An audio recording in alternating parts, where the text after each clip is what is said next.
자, 오늘 마태복음 19장 이제 마지막 부분을 좀 보도록 하겠는데, 오늘 말씀의 제목이 한 청년의 뒷모습이에요.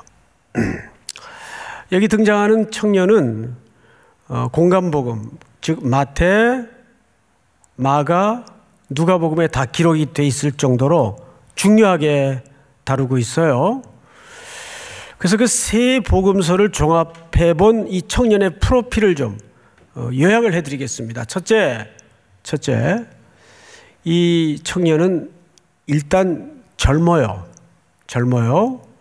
그리고 예수님 앞에 나와서 무릎을 꿇을 정도로 태도가 굉장히 겸손해요.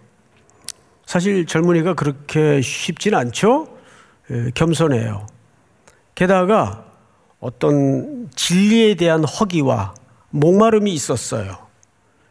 게다가 누가복음에 보니까 또 마가복음과 함께 관원, 아르곤이라는 말인데 이 말은 우두머리 지도자, 이 정도 의미를 담고 있어요.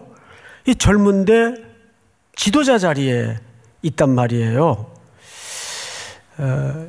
게다가 아주 결정적인 것은 부자예요. 소위 재물이 많아요. 근데 여기 문제가 있어요. 여러분, 이 청년이 그렇게 지도자요, 젊고 돈도 많고 태도도 좋고 영혼에 대한 갈증도 있는데, 어릴 적부터 부모 밑에서 율법을 잘 배워왔어요. 그리고 그것을 지켜왔어요. 이런 캐릭터를 우리 청년들이 뭐라고 하는지 아시죠? 사기 캐릭터의 준말. 그러니까 사실상 비현실적인 캐릭터다 그 말이겠죠. 어디 이런 사위감 좀 없습니까? 이 공간복음서를, 이 청년의 기사를 읽다 보면 참 대단하다, 그런 생각이 듭니다. 자, 그런데 여기 문제가 하나 있어요. 뭐냐 하면 젊은데 부자라는 설명입니다. 이건 사실상 2000년 전 고대 시대에는 불가능한 이야기거든요. 오늘날처럼 청년들이 예를 들어서 IT 쪽에 밝아서 돈을 일찍 번다든지, 또 벤처 사업을 시작했는데 대박이 났다든지, 젊어도 요즘 주식 같은 거 잘 또 운영을 하면 목돈을 쉽게 만날 수도 있겠죠. 근데 그러던 시대가 아니란 말이에요, 이때는. 그리고 청년들이 갖는 사회적 위치가 그렇게 썩 긍정적이질 못했습니다. 그런데 어떻게 청년이 부자예요? 그 말은 이런 뜻입니다. 자기가 실제 부자라는 말이 아니고 집안이 부자라는 얘기예요. 여러분, 우리 나라도 보면 그런 얘기가 돌아다니잖아요. 아버지가 부자는 진짜 부자가 아니래요. 그 위에 할아버지가 부자래야 그게 진짜 부자랍니다. 그러니까 부의 세습 또는 대물림 정도로 이해하면 딱 들어맞는 해석입니다. 자, 이런 캐릭터의 청년인데, 그리고 어릴 적부터 그 유대인들이 일관되게 추구하던 율법을 잘 붙들고 지키고 했는데, 왠지 모를 갈증이 있는 거예요. 왠지 모를 허기가 사라지질 않는 겁니다. 그러다가 소문에 여느 랍비와는 달리 아주 말씀을 잘 가르치고 특별한 랍비가 출연했다는 소문을 듣게 됐겠죠. 그래서 예수님이 가까이 오셨다는 이야기를 듣고 그 예수님에게 찾아간 겁니다. 그래서 오늘 첫 절을 볼까요? 이렇게 돼 있어요. 어떤 사람이, 그 청년을 얘기하는 거죠, 주께 와서 이르되 선생님이여, 호칭이 뭐라고 불리워졌죠? 선생님이여 그랬어요. 이 선생님이라는 말은 사실상 랍비라는 뜻입니다. 그러니까 아직 이 청년의 인식에는 예수님이 나의 구세주로, 나의 주인으로 이렇게 와 닿아 있지는 않아요. 그냥 소문에 기동량에 굉장히 훌륭한 분이다. 그래서 이분을 좀 찾아가면 내 영혼의 갈증과 허기를 좀 해답을 들을 수 있지 않을까? 이런 생각을 충분히 했겠죠. 그래서 찾아온 거예요. 선생님. 그 다음에 질문을 합니다. 질문을 잘 보세요. 내가 무슨 선한 일을 하여야 영생을 얻으리이까? 이 청년이 저 10년 깊숙한 곳에 늘 풀어내지 못했던 숙제가 바로 영생에 관한 문제였어요. 자기가 이해하고 알고 있기로는 조상적부터 율법을 잘 지키면, 그것도 모자라서 그 율법을 중심으로 613개의 규례들을 또 만들어서 유전들을 만들어서 그것까지 잘 지켰단 말이에요. 그런데도 뭔가 이 청년의 한켠의 가슴 속에는 이 응어리 같은 것들이 아직 남아 있었던 것 같아요. 영적인 고민들. 그러니까 참 태도가 괜찮았던 청년입니다. 근데 와서 선생님, 내가 무슨 선한 일을 하여야 영생을 얻을 수 있겠습니까? 이렇게 질문을 한 거죠. 자, 우선 이 질문이 기초가 틀렸죠. 하나님께서 주시는 영생은 무슨 선한 일을 해서 인간의 노력과 그 결과 끝에 추구해서 쟁취되고 얻어지는 게 아니거든요. 근데 이 질문 자체가 이 청년의 신앙적 기초가 틀려 있다는 것을 우린 대번 눈치챌 수가 있습니다. 사실 이 땅에 존재하는 모든 여타 종교들은 이 논리에서 종교를 풀어갑니다. 그러나 기독교는 종교의 차원을 훨씬 넘어서는 유일한 진리죠. 무슨 선한 일을 해야만 그 결과로 영생이 부여되고 주어지는 그런 종교가 아니거든요. 자, 그러면 이제 예수님이 대답을 하실 차례예요. 예수님의 대답을 좀 볼까요? 17절. 여러분 한번 같이 읽어보십시다. 우리 17절 한 절만 다 같이 시작. 예수께서 이르시되 어찌하여 선한 일을 내게 묻느냐? 선한 이는 오직 한 분이시니라. 네. 내가 거기까지만. 예수님이 두 가지를 설명하셨어요. 대답이라고.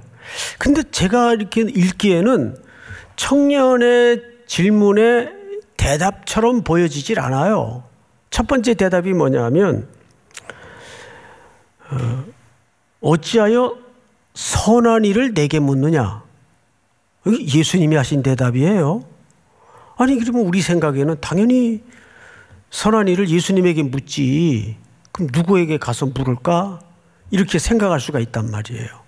예수님이 지금 그런데 어째서 선한 일을 내게 와서 묻느냐? 두 번째는 선한 이는 오직 한 분이시니라. 하나님을 두고 하신 발언이거든요. 대답이거든요. 이제 이 부분 때문에 사실 학자들 간에 좀 논란이 많아요.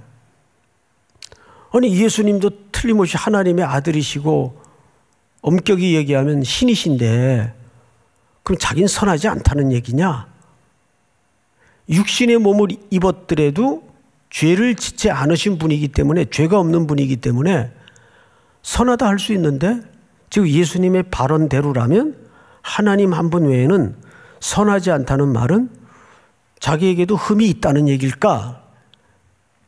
그 얘기가 아니에요. 자, 이 문제를 해결하고 나야 다음 단계로 넘어갈 수가 있어요. 이 말은 청년의 인식을 어디서 틀렸는지를 지적해 주는 겁니다. 청년은 지금 예수님에게 나와서 예수님에게 질문을 했는데 예수님을 뭐로 인식하고 질문을 했죠? 랍비요 그랬어요. 선생님이요. 그러니까 예수님은 이렇게 대답을 한 겁니다. 네가 나를 일반 랍비들 중에 한 사람인 랍비로 인식을 해서 질문을 했다면 그 질문은 틀렸다 그 말이에요. 그러니까 그런 랍비를 총칭하는 한 사람으로서 인간에게는 선한 것이 나올 수 없다. 예수님이 선하지 않다는 말이 아니고 인간 랍비로서는 선한 사람이 없다. 랍비일지라도 율법을 가르치는 자일지라도 랍비를 포함한 모든 인간은 선하지 않다. 오직 선한 분은 그런 시각에서는 하나님 한 분밖에는 없다. 예수님 자신이 선하지 않다는 그런 취지의 말씀이 아니에요. 그러면서 마저 이런 얘기를 합니다. 자, 우리 내가 여기서부터 마저 한번 읽어보십시다. 17절 시작. 내가 생명에 들어가려면 계명들을 지키라. 이건 더 이상한 얘기를 하시는 거예요. 자, 여러분 화면을 좀 봐주세요. 우리가 이 말을 듣기에도 우리가 배워왔던 구원과는 좀 거리가 먼 설명이에요. 계명을 지키면 영원한 생명을 얻을 수가 있다. 근데 우리가 배워온 구원과는 그게 아니잖아요. 구원은 전적으로 은혜요, 선물이라고 알고 또 배워왔단 말이죠. 근데 왜 예수님이 이런 설명을 할까요? 계명을 지키면 생명으로 들어갈 수가 있다. 정말 그럴까요? 자, 여러분 제가 한 군데 구약 성경을 레위기서를 읽어 드릴 테니까 그냥 한번 들어보시기 바랍니다. 그리고 메모만 해놨다가 나중에 찾아보시면 좋을 것 같아요. 레위기 18장인데 이런 말씀이 있어요. 잘 들으셔야 돼요. 너희는 내 규례와 법도를 지키라. 사람이 이를 행하면 그로 말미암아 살리라. 다시요. 너희는 내 규례와 법도를 지키라. 사람이 이를 행하면 그로 말미암아 살리라. 나는 여호와니라. 이 레위기 18장 5절의 말씀이에요. 어떠세요? 성경에 이런 말씀이 있었나? 그럼요. 이 외에도 여러 군데 이런 유의 말씀이 있단 말이에요. 그러면 목사님 정말 규례와 법도 즉 율법을 다 지키면 구원을 얻는 겁니까? 얻죠. 근데 문제는 로마서에서 인간에 대해서 정의를 새로 내렸죠. 모든 사람이 죄를 범하였음에 하나님의 영광에 이르지 못하더니 의인은 없나니 몇 명은 있더라? 하나도 없더라. 그러니까 율법이 인간에게 주어질 때는 지켜라가 1차적인 목적이 아니에요. 율법이 인간에게 주어진 것은 네가 몇 점짜리인지 내가 확인시켜 줄게. 말하자면 우리의 진정한 인간의 타락한 인간의 실존을 드러내기 위한 방식이 율법을 주신 거예요. 그러니까 레위기 이 말씀은 지켜라고 주었지만 그것을 지켜내고 완성할 수 있는 인간이 성경 전체에 걸쳐서 없더라고요. 그 얘기를 하는 거예요. 그러니까 이 말은 맞는 말씀이에요. 맞는데 우리에게는 넘사벽, 넘을 수 없는 벽 같은 말씀이면서 동시에 우리는 이런 율법을 맞닥뜨릴 때마다 우리가 얼마나 여지가 없는, 그래서 그리스도의 은혜와 구속의 사랑 외에는 방법이 없는 존재구나, 그걸 깨닫는 거죠. 그러니까 예수님이 청년에게 계명을 지켜라는 말은 그거를 지켜야 천국에 간다, 생명을 얻는다 차원에서 허락하신 말씀이 아니에요. 네가 아직도 내가 무슨 선한 일을 하여야 영생을 얻을 수 있습니까? 라는 질문을 보니까 네가 아직 질문 자체가 기초가 틀렸다. 그거를 사실은 지적하는 거예요. 너는 아직도 네가 무언가를 이루어내고 추구해서 생명을 얻을 수 있을 줄로 생각을 하는구나. 네 기초가 틀렸다. 계명을 지켜라 그러면. 그랬더니 청년의 대답이 놀랍습니다. 그 놀라운 대답을 한번 만나보십시다. 자, 청년이 18절에서 이르되 어느 계명이 오니까, 자, 이 말은 매우 중요한 얘기입니다. 청년이 듣더니 계명을 지키라 그러니까, 그래요?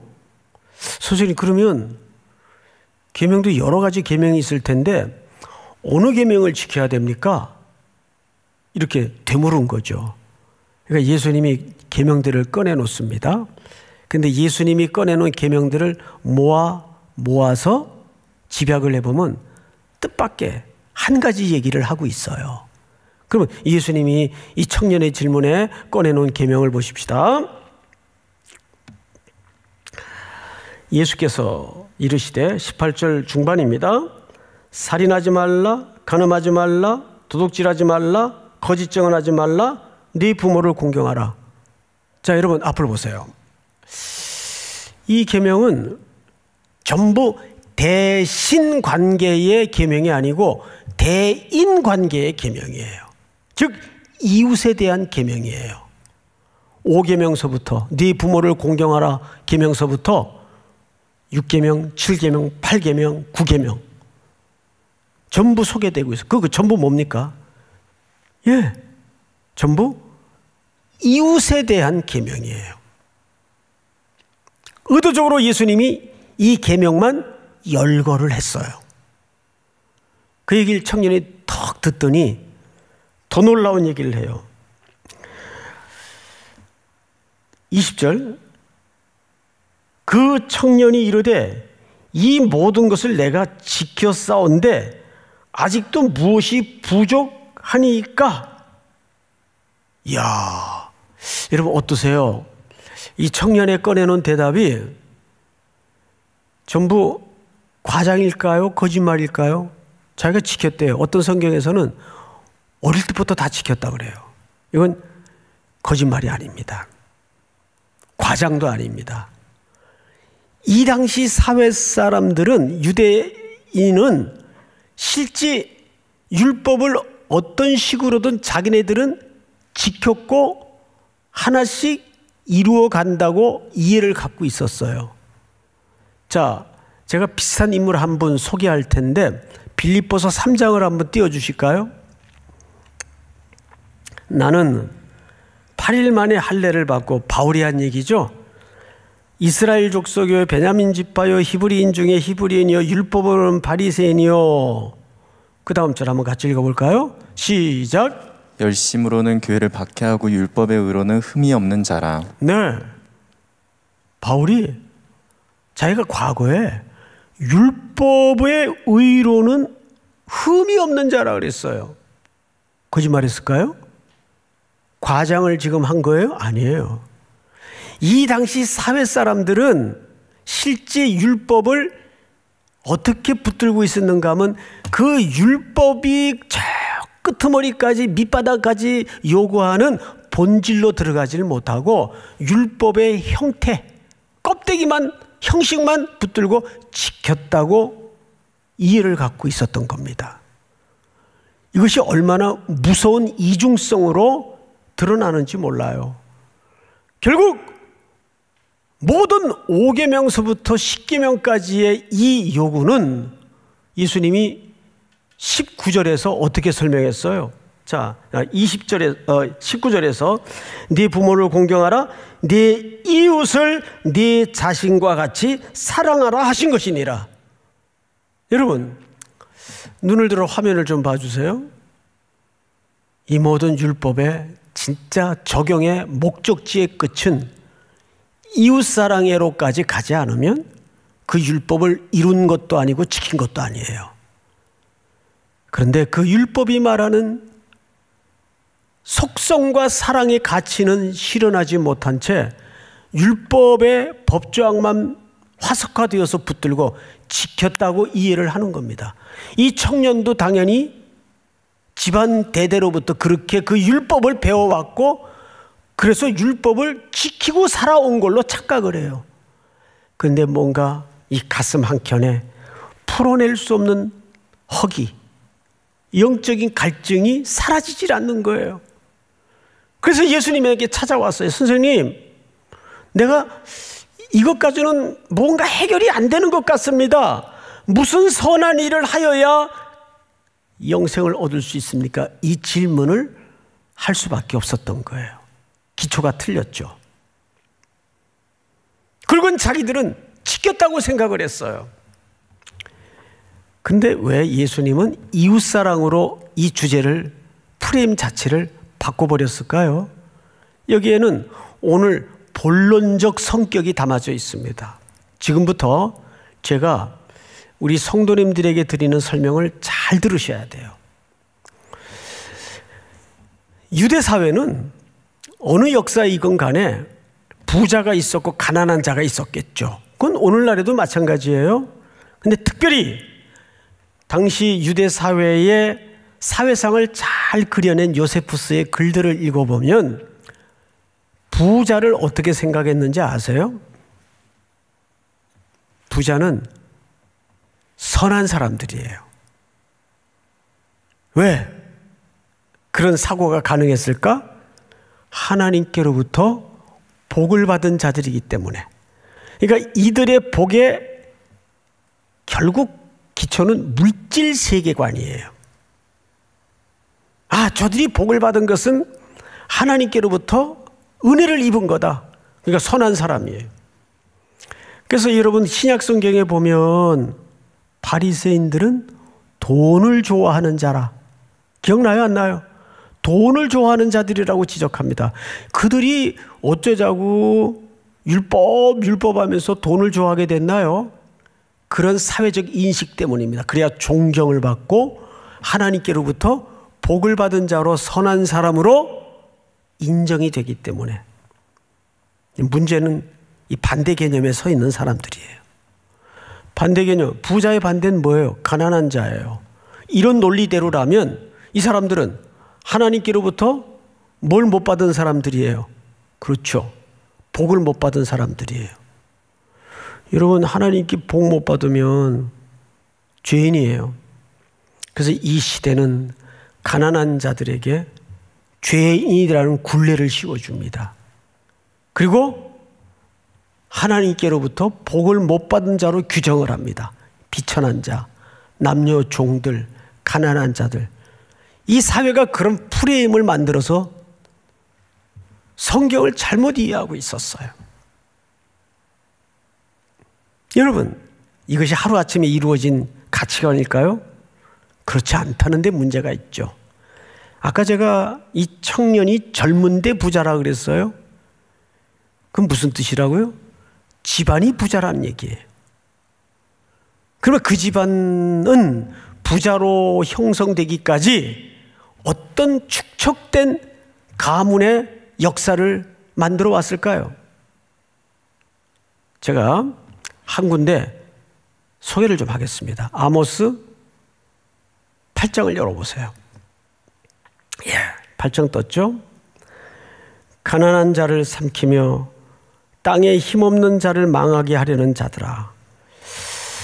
땅에 힘없는 자는 가난한 자고 비천한 자고 남녀 종들을 얘기하는 거겠죠? 이 말을 들으라.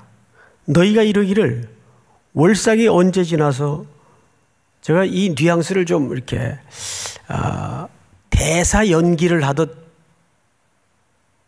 읽어볼 테니까 뉘앙스를 살려서 한번 들어보시기 바랍니다. 너희가 이르기를 이놈의 월삭은 또 언제 지나나? 우리가 곡식을 팔아야 되는데, 또 안식일은 언제 지나서 우리가 밀을 생산해 낼까? 그러니까 월삭이나 안식일 때는 밭을 다 쉬게 해야 돼요. 그래야 안식일, 율법을 지키는 거니까.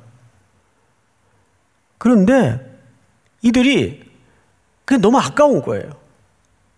인간의 죄가 마음을 지배한 나머지 인간의 제일 무서운 죄가 탐심이에요. 탐심은 우상숭배라 그랬죠. 물질이라는 탐심이 이들을 우상숭배하게 만들었어요. 월삭이 되면 또 종들 놀려야 돼요. 안식일 지켜야 되니까. 또 안식일 날 와도 밭을 다 놀려야 돼요. 안 놀리면 조금이라도 더 거둘 수 있고 생산해낼 수 있는데 아깝죠. 이건 무슨 짓을 하냐 하면 이사야 28장 12절을 볼까요? 같이 한번 읽어보십시다. 전체가 시작. 전에 그들에게 이르시기를 이것이 너희 안식이요 이것이 너희 상쾌함이니 너희는 곤비한 자에게 안식을 주라 하셨으나 그들이 듣지 아니하였으므로. 네, 이들이 곤비한 자들에게까지 안식을 주라 했지만 그들이 듣지 않았어요. 그리고 안식일 날 종들을 부립니다. 가난한 자를 불러다가 그 얼마 안 되는 품삯을 주면서 안식일을 지키지 못하게 계속 일을 시킵니다. 그리고 문제는 자기들은 손 하나 까딱 안 하고 안식일을 지켜요. 그럼 형식적으로 자기들은 지킨 거예요. 율법을 안 어긴 거예요. 근데 정작 가난한 자, 공고한 자들은 그나마 안 하면 애들 굶어야 되고 그 일자리마저 털리니까 울며 겨자 먹기로 안식일 날 나와서 일해야만 합니다. 그리고 이 가난은 계속 세습이 돼요. 그리고 부자들은 더 잘 살게 되죠. 왜? 안식일까지 밭을 갈게 하니까. 그러면서 말끔하게 자기들은 피 한 방울 안 흘리고 부자가 돼요. 이사야 28장 12절 굉장히 무서운 얘기예요. 다시 한번 띄워주실까요? 전에 그들에게 이르시기를 이것이 너희의 안식이요 이것이 너희 상쾌함이니 너희는 곤비한 자에게 안식을 주라 하셨으나 그들이 듣지 아니하였으므로. 그래서 어떻게 했죠? 하나님께서 안 들으니까 가나안 땅에 들어올 때는 이 안식일의 계명은 아주 중요한 통치의 질서였어요. 안식을 지킨다는 것은 창세기에서부터 우리 모든 인류에게 하나님이 공영의 복을 주기 위한 제정하신 날인데 그날을 악용해서 이런 이중성 있는 행위들을 했단 말이죠. 그러니까 그 땅을 하나님의 명령대로 안식케 하기 위해서 이 백성들을 몽땅 바벨론의 포로로 집어넣어요. 그러면 이 땅은 농사 지을 사람들이 없으니까 약속의 땅인 가나안은 자동 뭐가 됩니까? 안식이 됩니다. 이게 바벨론 포로 생활을 통해서 교훈하시는 하나님의 통치 방법이에요. 내 말 안 들어? 몽땅 뽑아다가 바벨론의 강변에 풀어놓고 그 뜨거운 태양의 나라 햇볕 아래 물줄기를 파괴하는 거예요. 하루 종일 노동에 내모는 거예요. 너희들 일 좋아하지? 원 없이 일해봐라 한번. 원래 출애굽기 20장 10절에서는 안식일법이 이렇게 돼 있었어요. 같이 한번 읽어볼까요? 시작. 일곱째 날은 내 하나님 여호와의 안식일인즉 너나 내 아들이나 내 딸이나 내 남종이나 내 여종이나 내 가축이나 내 문 안에 머무는 객이라도 아무 일도 하지 말라. 이 안식일은 하나님이 인류에게 복을 주시기 위해서 제정하신 날인데 너 당사자뿐만 아니라 네 밑에서 가난하게 하루 벌어 하루 먹고 사는 그런 남녀 종들에게도 네 문 안에 유하는 객마저도 이방인들까지도 안식을 하도록 하라. 이게 원래 율법의 정신이에요. 그럼 이 율법의 정신의 끝은 뭐죠? 이웃사랑이에요. 그런데 이 청년마저도 와서 묻는 질문이 그거 다 지켰다는 거예요. 예수님이 웃죠.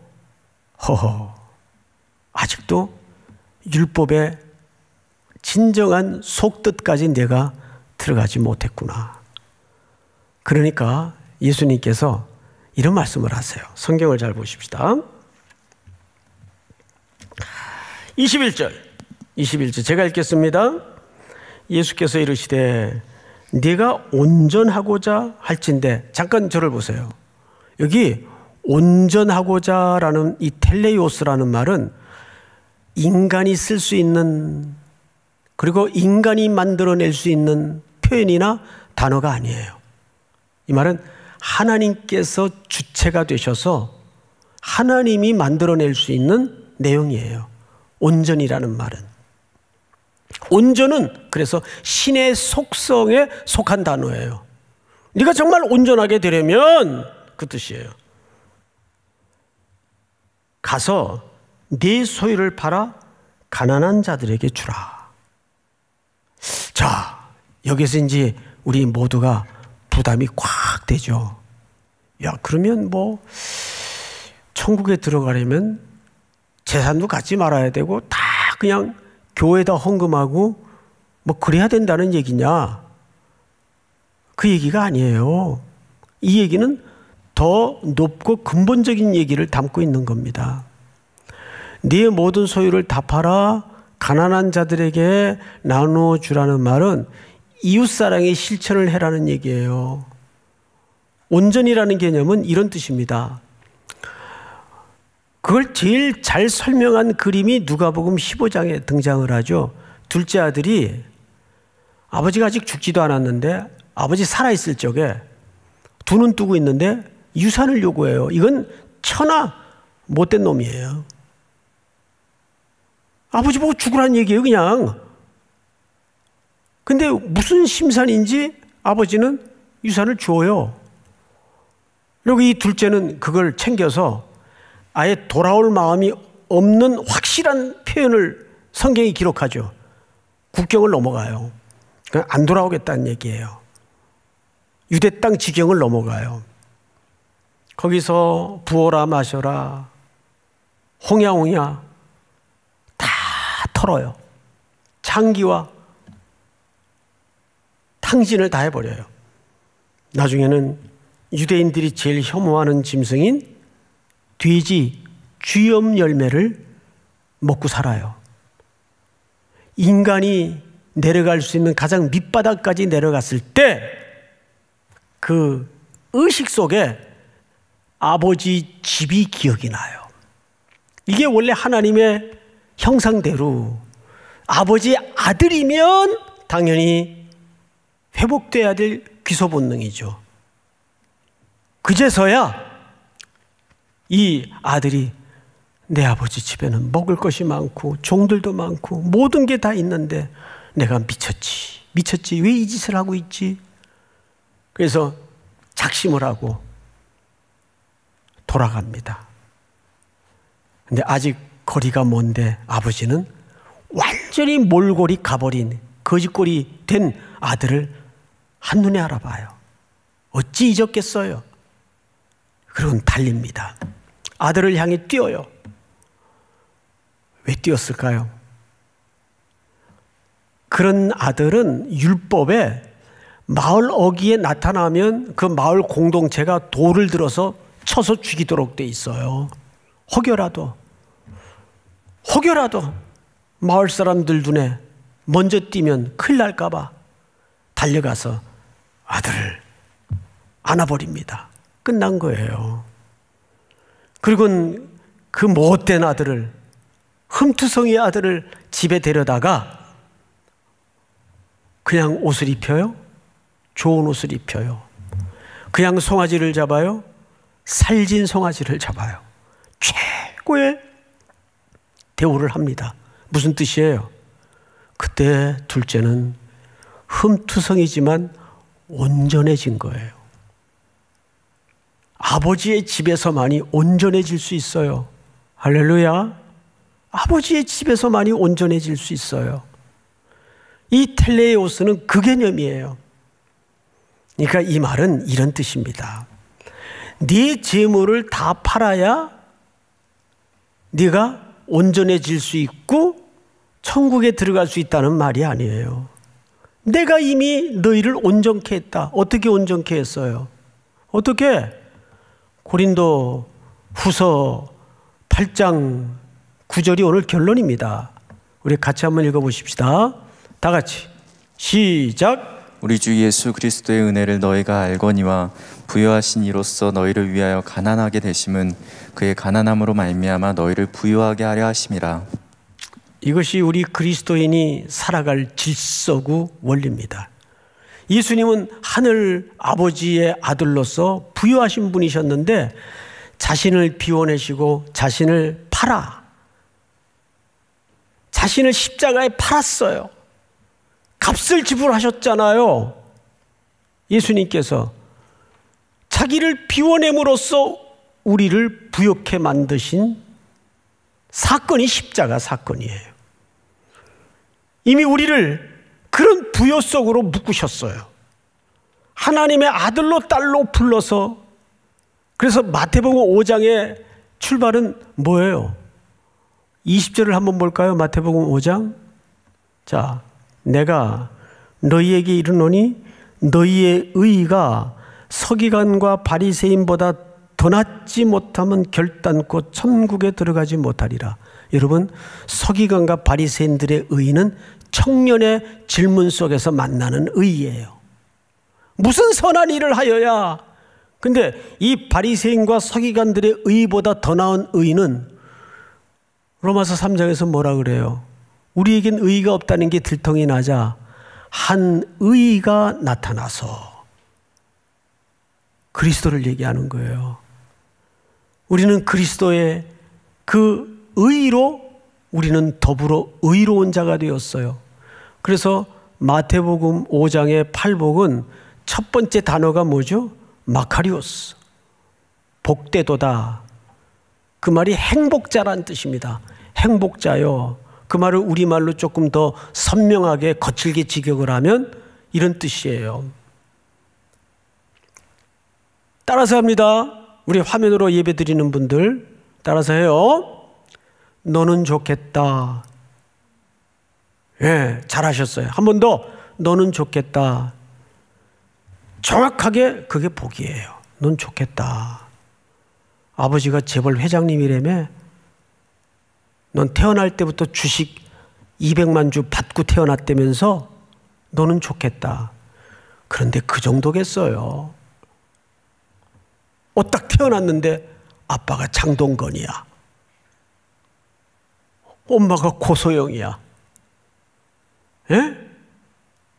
예.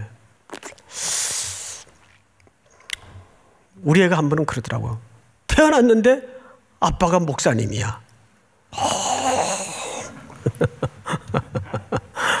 얼마나 답답하겠어요, 평생. 예? 뭐만 눈치를 목사 이상 보고 살아야 되니까. 먼 훗날 또 그 인생도 얼마나 복된 줄 지금도 누리고 알고 있지만 더 풍성히 알게 되겠죠? 그런 거예요. 우리는 이미 행복자이기 때문에, 넌 좋겠다라는 대상이기 때문에 그 부여를 이미 부여한 자예요. 자, 따라서 합니다. 나는 이미 부여한 자입니다. 전부 부사를 바꾸세요. 벌써 바꾼 분들이 계시더라고요. 아까 내가 보니까. 이미 부여한 자다. 할렐루야. 우리는 그 이미 부여한 자로서 또 한 주 속에 어떻게 살아내야 됩니까? 예, 그것을 흘려보내고 나누어주고, 그것은 여러 삶의 형태로 순종되어질 수 있겠죠. 복음을 전하는 일서부터 공고한 자에게 물질을 나누어주는 일을 포함하여. 예, 사람은 항상 두 가지 평생의 추구가 있어요. 경제적인 문제. 근데 사람이 빵만으로 살 수 없잖아요. 그래서 행복하기를 원해요. 그런데 이 빵의 문제는 이 세상에 두 가지 질서가 지금도 현존하고 있어요. 자유경제, 시장경제의 체제, 또 하나는 사회주의 경제의 체제. 어느 게 낫냐? 둘 다 허점이 있고 문제점이 있죠. 실패도 했었고 그 실패의 열매도 우리가 지금 겪고 있고. 자, 이 문제는 우리가 전문가가 아니니까 차치해 두고라도 광고 카피 문구나 자기 개발서 서점에 가서 보면 80~90%의 아젠다가 인간의 개인 행복의 추구예요. 넌 행복한 권리가 있어. 너는 네 시간을 행복하게 살아낼 책임이 있어. 근데 소위 그 세상이 말해주고 있는 행복이라는 것은 인간이 만들어내고 인간이 추구하고 인간이 애쓰고 인간이 노력해서 쟁취해야 되는 행복이에요. 그게 요즘 TV 틀면 제일 중년 남성 이상들이 많이 보는 프로가 나는 자연인이다. 그걸 그렇게 본다 그래요. 근데 그 방송도 왜 이렇게 많이 하는지 모르겠어. 5만 대 틀어도 다 나와요. 시간대별로 하는 것 같아요. 1년 전, 2년 전 프로까지. 보면 그냥 그 심산유곡 깊은 산속에 들어가서 그냥 진짜 혼자 해먹고 산에서 열매 따먹고 살아요. 아무 걸리적거리는 것도 없고 일어나고 싶을 때 일어나고 밤을 새도 누가 뭐라 그러지 않고 뭐 좋겠죠. 그런데 그것이 파편 조각 같은 조그만 행복의 한 단면일 수는 있는데 그것은 휴머니즘적 차원에서의 원리는 맞지만 성경의 행복은 그게 행복이 아니에요. 성경의 행복은 하나님이 남자와 여자를 창조하셨어요. 그리고 이 양자는 서로 돕고 섬기며 사랑하며 살도록 설계하셨습니다. 이걸 뭐라 그러죠? 상호 의존적 행복이에요. 이것이 최소 단위의 공동체예요. 이 부부관계를 통해서 하나님 우리에게 아주 중요한 원리, 질서를 하나 가르치셨죠. 신랑인 그리스도와 신부인 교회의 관계를 설명하신 겁니다. 에베소 5장에서 이 비밀이 크도다 그리스도와 교회에 대하여 말하노라. 쭉 부부관계를 설명하시다가 그러니까 그리스도는 신랑이시고 교회는 그분의 신부인데 신랑은 우리를 매우 인격적인 존재로 대하시는 분이기 때문에 그냥 안바 걸어가지고 너 할래 안 할래 이렇게 신부를 다루지 않아요. 참고 기다리면서 모든 것을 신부를 통해 이 땅에 꽃 피우고 열매 맺고 하나님의 나라가 확대되기를 원하세요. 그 공동체성이에요. 그것이 거기서만이 어떤 세상도 가져다 주지 못하는 참된 성경적 행복이 생산되기 때문입니다. 가만히 보면요, 진짜 그런 것이 우리가 뭐 열심히 공부해서 좋은 대학에 학교 가는 것도 좋은 회사에 학교 가는 것도 기쁨이고 행복이에요. 정말 행복해요. 그럴 때는. 그런데 그 다음 그분의 스토리가 있어야 될 거 아니에요. 그 학교를 통해서 그 직장을 통해서 나는 예수님 다시 오실 때 이웃을 위해서 흘린 눈물이 있는가? 이웃을 섬기다가 손에 상처난 상흔을 갖고 있는가? 거기서 생겨나는 행복은 억만금이 있어도 대체할 수 없는 행복이에요. 하나님이 원래 인간을 그렇게 설계하셨어요. 누군가를 돕고 서로 의존하고 서로 섬기며 사랑함으로써 생겨나는 행복. 그것이 성경에서 이웃사랑의 명령으로 나타난 겁니다. 너희가 부유한 자라면, 너희가 참된 행복자라면 이웃을 섬김으로써 그 순종의 목적지에 도달해야 된다. 그런데 이 청년은 그 벽을 넘어가지 못하고 재물이 많음으로 근심하여 떠나갔다고 되어 있습니다. 이 청년은 누구의 이야기일까요? 오늘 저와 여러분들의 이야기일 수도 있어요.